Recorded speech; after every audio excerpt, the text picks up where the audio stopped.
Yeah, my name is Mick Lorusso, and I organize all of the events and exhibitions at the Artside Gallery at UCLA. And our main mission at the Artside Gallery is to create this intersection between art and science.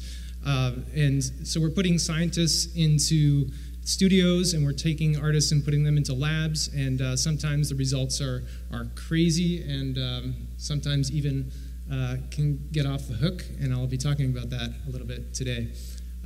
We're celebrating our 10-year anniversary, which we're really psyched about. It started with this idea Victoria Vesna had to connect the North Campus with the South Campus and bridge this physical gap that exists on campus. As you can see here, this is Broad Art Center. It's where we have our offices, and the gallery is in the California Nanosystems Institute down here in the south, and that line in the middle is the Bruin Walk, and almost nobody from the north crosses that line to the south, and nobody from the south crosses it to the north. So what we're doing is a huge bridge between these two parts of campus. And this is not just at UCLA, this is at a lot of campuses. There is a divide between the arts and the sciences, and people are even afraid to talk to each other. We also have an international network, and as you can see from this map, which is actually not even including all of the people who are connected to us at this point, this is from SAND, a project that Victoria started, which is a network of artists and scientists and scholars all communicating around the globe through the internet, very much based on some of the research of her mentor, Roy Ascott, which you may have heard of, who was talking about telematics, transforming the world back before anybody even knew what the internet was. Why I came to ArtSci? Well, I've been doing projects with bacteria creating electricity for these sculptures for the past few years, and I gave a talk at one of the lasers, and they invited me to join. So this is one of the projects that I was doing with microbial fuel cells in a small town in Germany, trying to get the local public interested in this idea that we are constantly living with microbial ecologies. And so I created a model of their town, and some people responded with disgust, and some people were highly amused. So I was collaborating with scientists as well, and scientists in Belgium, and they were extremely helpful in giving me all the technical guidance that I needed to make these electrons churn out, the bacteria churn out electrons like the guys in Matrix. All right. One of the first people I met at the ArtSci Center is LOREN, who is not here. She's actually in Australia at Symbiotica, one of our sister organizations as well, Art and Science. And she's working with live tissue cultures and with ants and manipulating them and creating these cool drawings that then disperse when she turns up the heat a little bit. These are all under cold conditions. She introduced me to Victoria Vesna and Jim Jimjewski. And Victoria, as I said, invited me to join the team, but I was extremely interested in her work with Blue Morph, which you see her seated in right here. And this is a translation of data from Jim Jimjewski, where he's looking at the movement of a chrysalis that's transforming into a blue morph butterfly, and then translating those numbers, that data, into sound that can be experienced in the installation, right? And they've also collaborated on things like nanomorpho, in which you're able to interact with these nanoparticles, which are all nano, meaning a billionth of a meter. Nano comes from the word dwarf in Greek, actually, just a little tidbit. And I also met Clarissa Ribeiro, which is, she's a researcher from Sao Paulo, who's now in Shanghai, and she's working with this idea of quantum entanglement. So she was very much interested in bringing me in for a lot of these different experiments with quantum entanglement, which in layman's terms could be translated as friendship, love, interaction with people that you develop a bond with, right?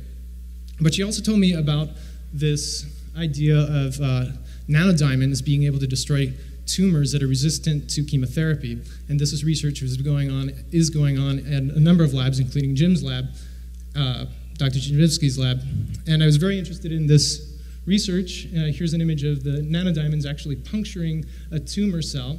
And so based on some of my own personal musings, I lost a father to leukemia.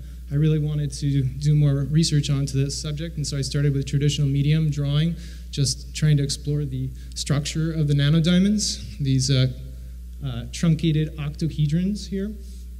And then I'm creating sculptures based on this that have media elements. So this is one of the pieces in progress, which you can look inside, and it has a kind of projection through a diamond form.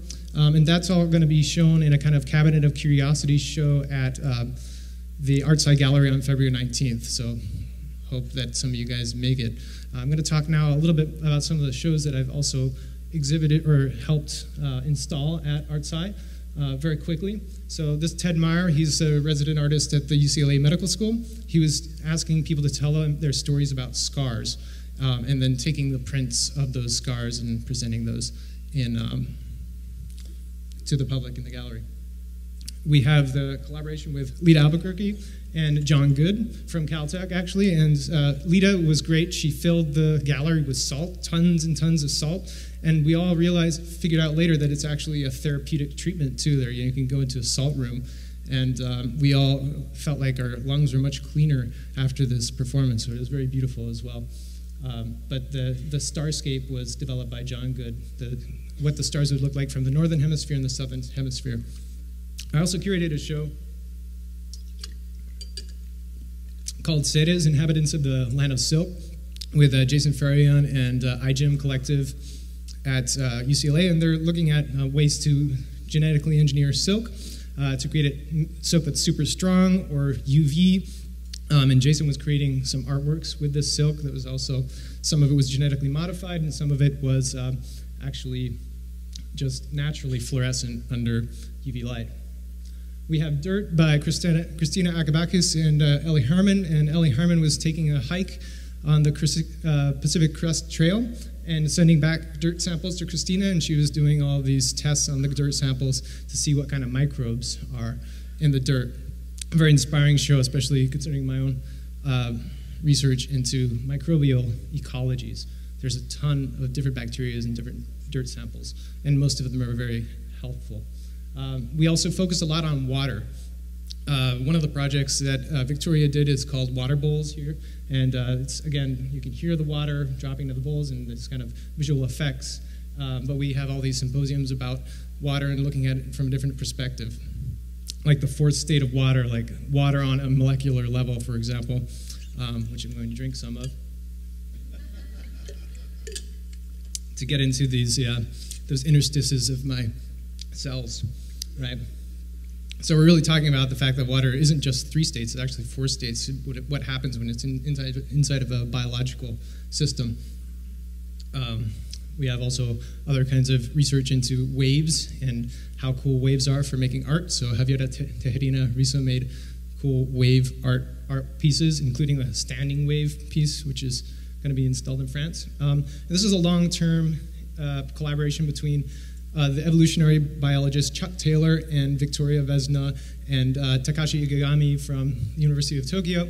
And we're just beginning to make art out of all this research on how birds communicate. It's a really fascinating field, and I encourage you to look it up. I didn't have time to show you a video of it tonight, but it's really going into the syntax of birds and then trying to figure out what they're saying to each other, because they really have a language that's as evolved as ours, essentially, is what they're discovering.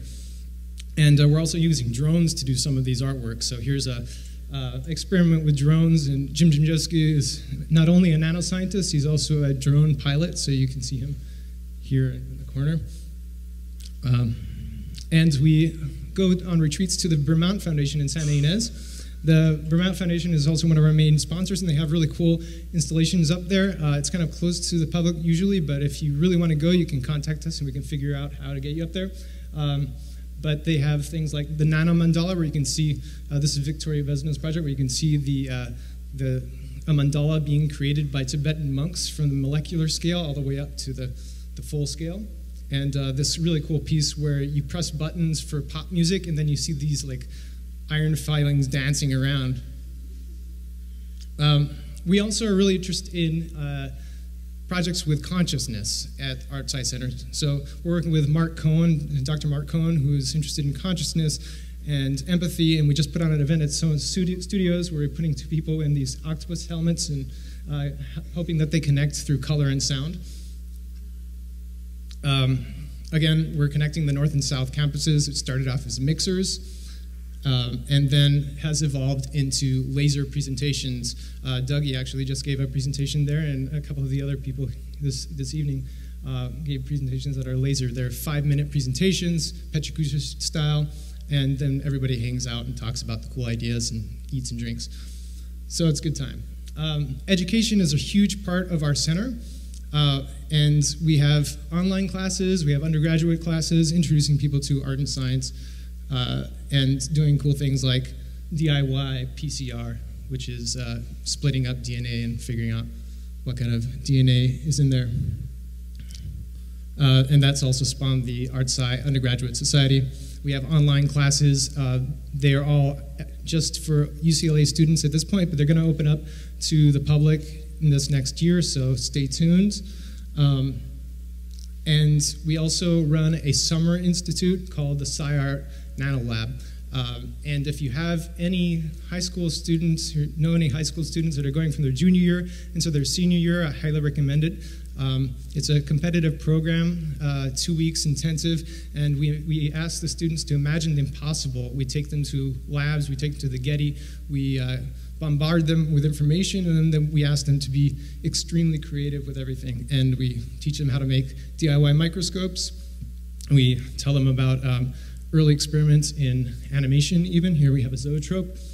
And so the registration for that actually opens up on February 1st.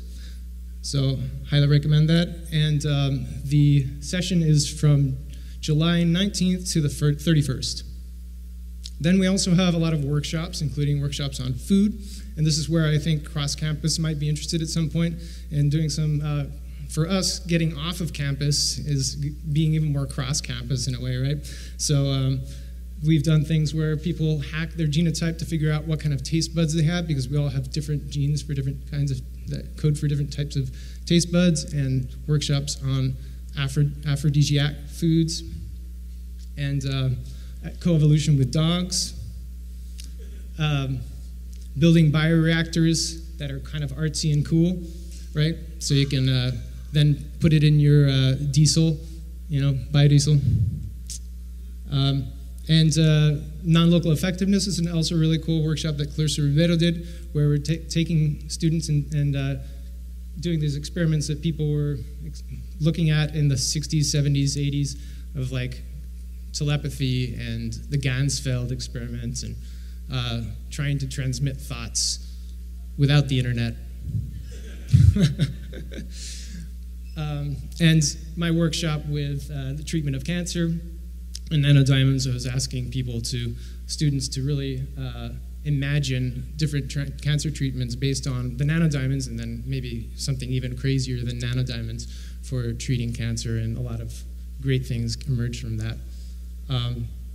I'm currently collaborating with Lorusso, the one who's doing quantum entanglement. We're looking at this phenomenon that physicists are describing, where you shoot a laser beam at 2 diamonds, and you split the laser beam, but you don't measure which way the laser beam goes. And then when you separate these diamonds, they can be miles and miles apart. You can take it to the moon, and when you measure one diamond, the other one reacts, and vice versa, right? So this is true. This is quantum physics, and we're doing kind of poetic reactions to that just in the first trial phases. But that's going to be in the show, the Museum of Endoluminosity, again, February 19th at the ArtSci Gallery, the California Nanosystems Institute at UCLA. And I have a lot of collaborators for the show, including quite a few scientists. So look us up, ArtSci. Thank you.